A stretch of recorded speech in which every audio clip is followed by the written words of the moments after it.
తెలంగాణలో మరో కొత్త పార్టీ రానున్నదా అంటే అవుననే సమాధానం వినిపిస్తుంది.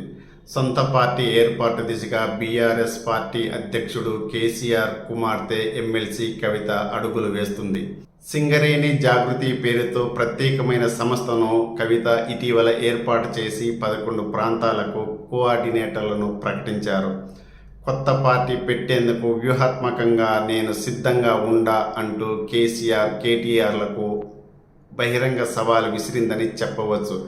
ఇటీవల బీఆర్ఎస్ పార్టీలో పరిణామాలపై అసంతృప్తి వ్యక్తం చేస్తూ తండ్రి కేసీఆర్కు కవిత లేఖ రాసిన విషయం అందరికీ తెలిసిందే. దీంతో బీఆర్ఎస్ పార్టీ బృందం ఎంపీ దామోదర్ రావు మోహన్ రావు కవిత నివాసానికి వెళ్లి చర్చలు జరిపారు. పార్టీలో తనకు కలుగుతున్న ఇబ్బందులను కేసీఆర్ గుర్తించాలని, బీఆర్ఎస్ పార్టీలో తన పాత్రపై స్పష్టత ఇవ్వాలని, లేకుంటే తన దారి తాను చూసుకుంటానని వారికి చెప్పినట్లు విశ్వసనీయ సమాచారం. ఈ విషయం కేసీఆర్ దృష్టికి తేవడంతో ఆయన ఆగ్రహం వ్యక్తం చేసినట్లు తెలుస్తుంది. బీఆర్ఎస్ పార్టీలో ఎవరైనా పార్టీ లైన్ దాటినా, తనకు వ్యతిరేకంగా మాట్లాడినా కేసీఆర్ ఏమాత్రం ఉపేక్షించరు.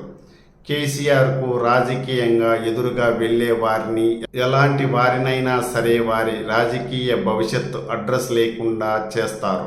పార్టీలో కేసీఆర్ మాటే శాసనం. ఆయనకు అందరూ జీ హుజూర్ అనాల్సిందే.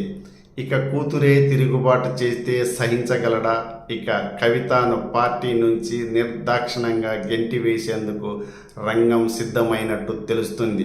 ఇది గ్రహించిన కవిత త్వరలో కొత్త పార్టీ ఏర్పాటుకు సన్నాహాలు ప్రారంభించినట్లు ఆమె అనుచరులు భావిస్తున్నట్టు తెలుస్తుంది. మరో విశ్లేషణతో ధర్మపీఠం విత్ ABR మీ ముందుకు వస్తుంది.